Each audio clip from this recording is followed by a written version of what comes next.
Welcome back to another Precision Baseball video. My name is Brian Hafferkamp. I'm the designer and creator of this game. And Precision Baseball doesn't yet have a proper sort of tutorial series, so I'm going to go through and make several videos just kind of going through some of the finer points of the game. How to get started, what are the components, and then, how do you do different situations? How do you resolve those? So let's get started in this first video with what do you get whenever you purchase the game. So let's go through all the components. The first thing that you get is a pretty large game guide here. It's going to be, 50 pages or so, almost 60. But you can see that it's full color. The words are pretty large, so it's not, it's not a small text, so easy to read. But it basically walks you through every single thing that you're going to have in the game. I like to just clip mine. These are not in any particular order. Second part, you get a manager tendencies chart. So this is from the 2003 season, so you can see the managers here and their teams. And then you have the left side is their manager tendencies, and the right side under the red is their tendencies toward taking extra bases. So there are three options. Are they aggressive, are they normal, or are they cautious? So those are sort of your three styles of, I guess, your base coaches, and how aggressive are they in taking extra bases, going first to third, going second to home, first to home, that sort of thing. And there's also ability to do trail runners as well. So every team is a little bit different. And I've always wanted to add trail runners, and I've always wanted to add the base coaches into a game as well as the managers. And so here you can look at their stealing, their sacrifices, intentional walks, pinch hits, pinch running. Pinch hitters, pinch runners. And then how many pitchers per game. Do they bring in a lot of pitchers? Do they not bring in very many pitchers? Are they about average?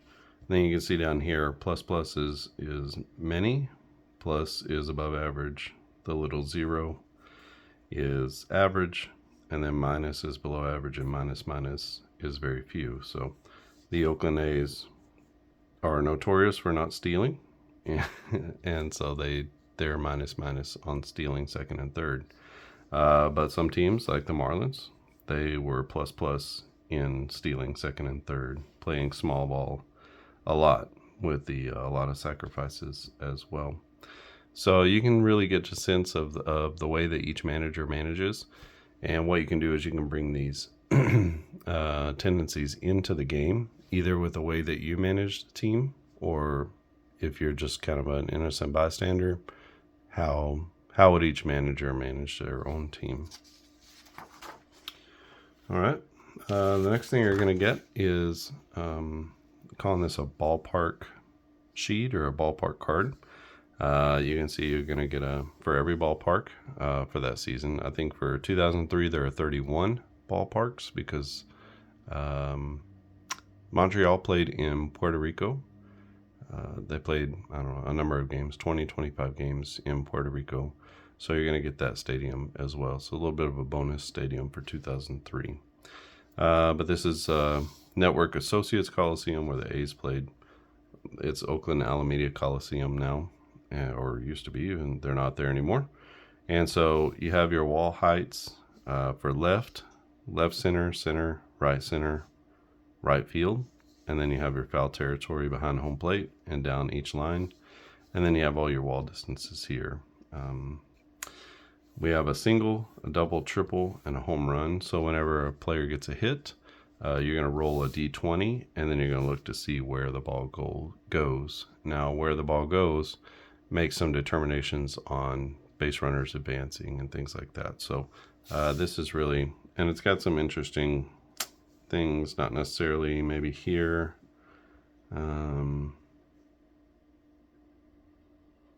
Over the scoreboard in right field. That's one off the scoreboard in left center field. So these are actually customized to each different ballpark. So if there are any special ground rule double or ground rules, then those are added in here. You'll get all kinds of interesting things, especially in the older ballparks like Wrigley Field or Fenway Park. Some really interesting things. So you're going to get one of those for every single team. Next up is the ground ball chart. So whenever there's a ground ball, and you work through the sequence and you get to, well, what happened on the play, especially with this is with runners on base. With runners not on base, every throw goes to first base. But basically, this is trying to figure out where did the ball go when it was hit on the ground. So, and with runners on base, so you see all your base runner situations: runner at first, runner at second, runner at first and second, runner at third, runners at first and third, second and third, and then bases loaded. And then you have that for shortstop, second, third, first base, catcher, pitcher, and then we also have an infield in chart here that's listed out by all the infield positions with the infield in. And next is the special or strategy plays, offensive strategy plays charts. So we have bunting for a hit, sacrifice bunts, you can see those. And it's really 2 pages. You can do them both face up, or you can do them front and back like this. They fit onto 1 page. So we have a squeeze bunt, and then we have a hit and run chart as well. The next 2 kind of go together. So these are the fly ball, the runner advancement on a fly ball, and runner advancement and double plays for a line drive. So if we look at the fly balls, so you have a fly ball with runners on base. You need to know, okay, what happens with the runners on base, right? So we have left field, center field, right field. You can see you have a little key down here that tells you what all the colors mean. And the same thing here with the line drives. So a line drive to the outfield is different than one to the infield. A line drive to the outfield, you're thinking about runner advancement. But when it's to an infielder, which I have that on each side here, you can see all the infield positions. Then we have our key down here. It's either a double play, no double play, or you have to do a double play check to see if the runner got back or if he's doubled up. Next component is, I call it the stamina chart. So basically you chart the stamina of each of the different players here. So you think about it this way. So you have your away lineup, and then you have your pitcher here. And so you can put your away and your home lineups here. You can put your away and home pitchers here. And then you keep track of the stamina of the player. So you start wherever his stamina is, and then based off of his performance here, which you have some kind of prompts, I guess, something to help remember. But it's a -1 for every batter faced, and then some special other instances. And then it get a +1 on your stamina for things like strikeouts or 1, 2, 3 innings. So his stamina can either stay the same. If he struck out every batter, his stamina would always stay at 5, or you can go up and down.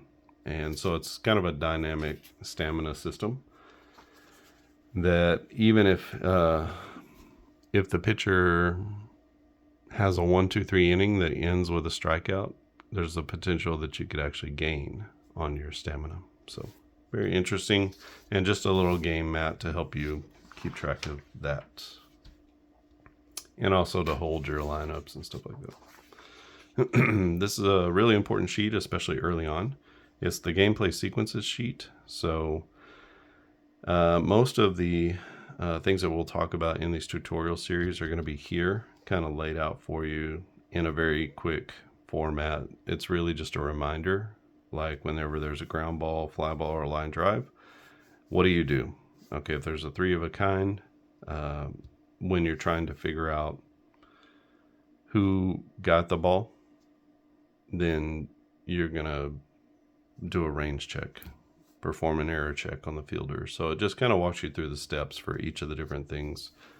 For the pitcher-batter interaction, it walks through that, how step by step how to go and figure that.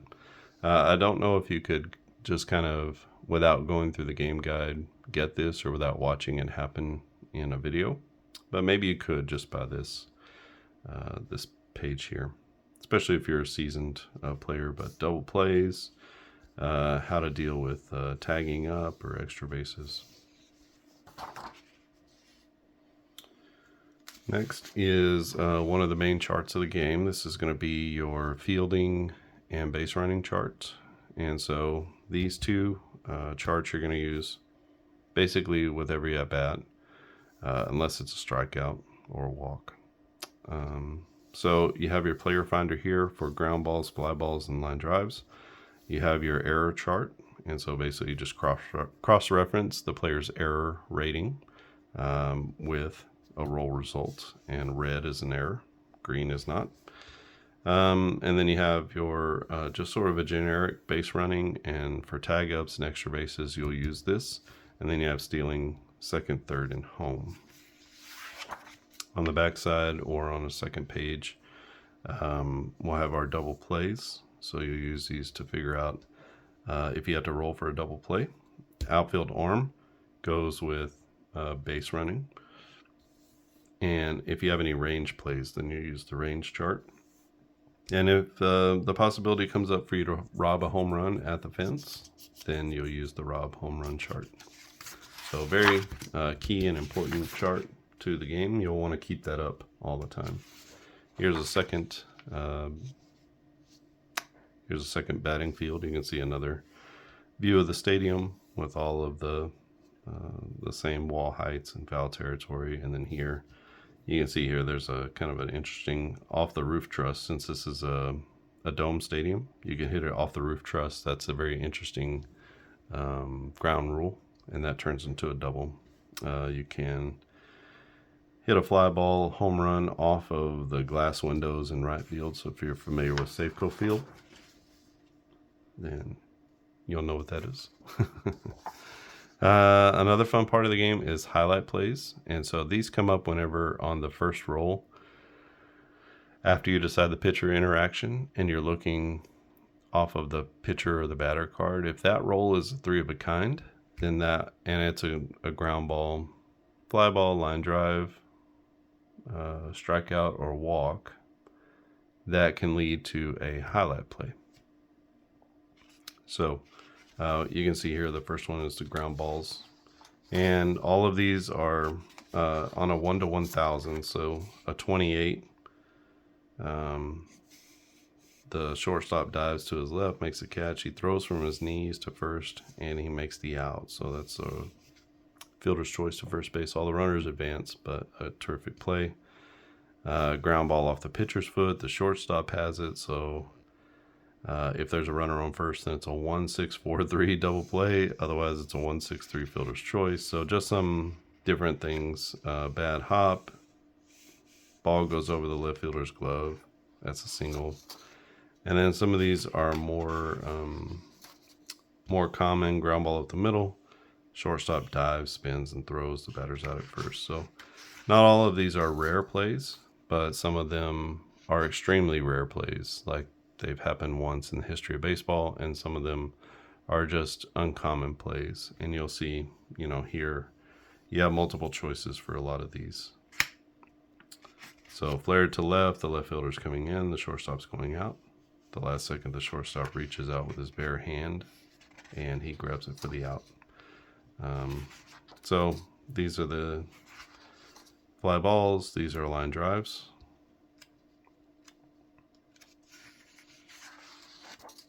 We have strikeouts. You can see down here the strikeouts. So strikeouts, this is where you're going to get your strikeouts, and he goes down to first base. Fastball's tipped, but the catcher can't hold it. So that would go from a strikeout to a foul ball. And the batter stays alive.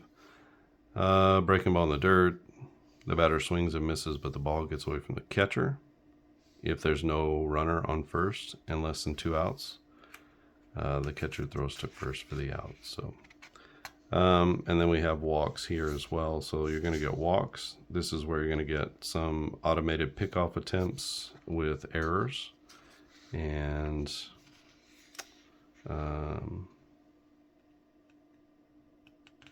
catcher throws the ball into center field. To advance the runner, use the run value versus the arm value of the center fielder. So potential to kind of move up on a stolen base. So that's your highlight plays. It's maybe you get 1 or 2 of those a game if you're lucky. And then these 2 charts, these last 2, sort of go together. So you can see them here. Hopefully I can get them on screen. They both have to do with runner advancement on hits to the outfield, so safe hits to the outfield. This one is more of a generic sheet and a little bit easier to do. This one is very specific and is specified and connected to the manager tendencies, which I showed before, the base running tendencies. So let's look at this one. Basically you have a single, double, triple, or home run. You simply roll a D10 and it'll tell you where the ball goes. You can try for an in the park home run if you have a triple here and you roll a 10 or an 8 or a 2. And then you have the Rob home run check here with just the 6 and the 4. So that's a very simplified running chart, or I guess hit chart. And then we also have a more simplified runner advancement on singles to the outfield. So what do you do first to third? And what do you do second to home? So does the runner advance automatically? Yes. Does the runner not advance? No. And then it's the player's decision with a question mark. Now the more advanced version of this, we have first to third, second to home, first to home, and then the trail runners. And what do we do? There's a little bit of a key here that tells you what each of the things means. And then we have it broken up into, you can see the 3 types here: aggressive, normal, and cautious. And again, that corresponds with this sheet.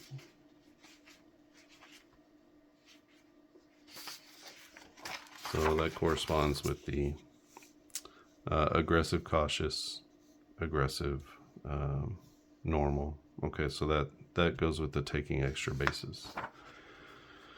So you figure out the team. What are they? Are they aggressive, first to third, normal, or cautious? And then you look at the player's run rating. And then you look here, and then based off of the hit location, their aggressiveness, and the run rating of the player who's on base trying to advance, then that becomes, a question mark means that you can roll and to decide how are they going to be able to make it. You have to roll for that. Advance means there's an automatic advancement, and then hold means that the player doesn't go. So that's an automatic stop.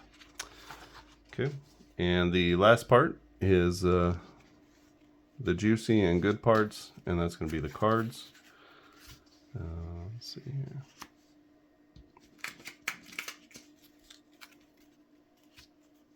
So this is the 2003 Mariners. You can see Ichiro, Randy Winn, Brett Boone. And the cards are here. I'll explain more about what is on the cards in a separate video, but just suffice it to say you're going to get a lot of players.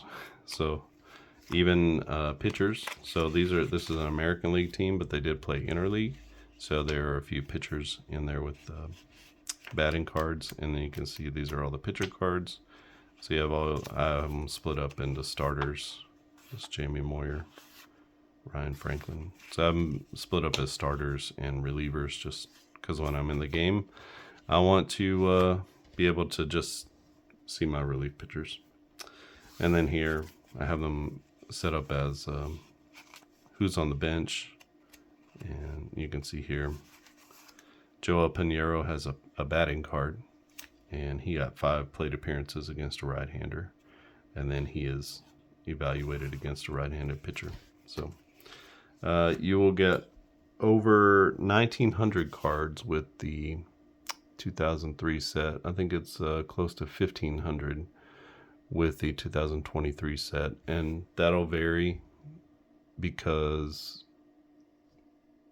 we have the universal DH now, but it's always going to be around 2,000 players for the seasons where the National League was using pitchers to hit. So the oldest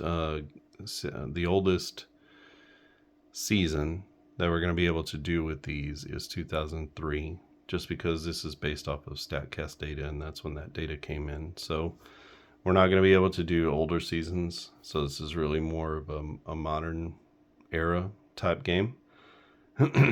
But I'm committed to continue to do. So 2024 will be the next set that comes out since we just finished, and we'll be able to get that out.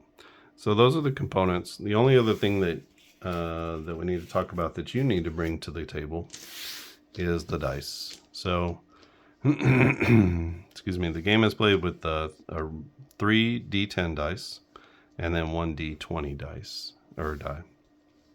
And so I like to do just traditional red, white, and blue. That makes it super easy to remember. You just need to remember that 1 is the hundreds place, 1's the tens place, and 1 is the ones place. So you just need to designate 1 regardless of what color you have. You need to designate those as such. And then the D20 is just the D20. And we use this for hits.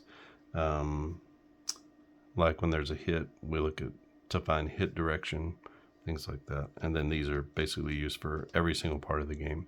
So the game is based off of a 1 to 1,000 system. So the system is very accurate, and every result is a 0.001. So it's a very accurate game.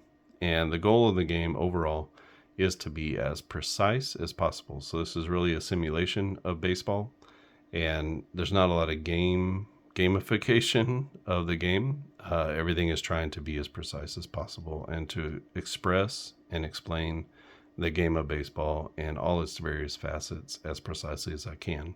So that was the entire goal of the game. The game will take you 1 to 1.5 hours. As you get faster and as you understand, okay, there's no chance that I need to even do any sort of check here, then things will speed up for you. And I can play a game in usually an hour to an hour and 15 minutes, as long as there's not too many base runners and pitching changes and stuff like that. It can go up to an hour and a half. So that is the components section. So the game costs $12, and you're going to get all of these. You're going to get all of this stack of components here that I just went through. So you get that full stack, and you're going to get all of the cards.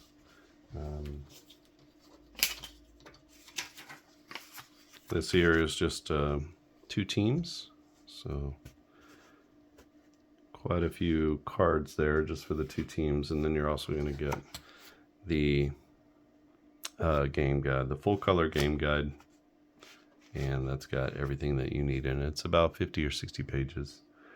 All right, so up next, in the next video, I'm going to walk through the batter cards.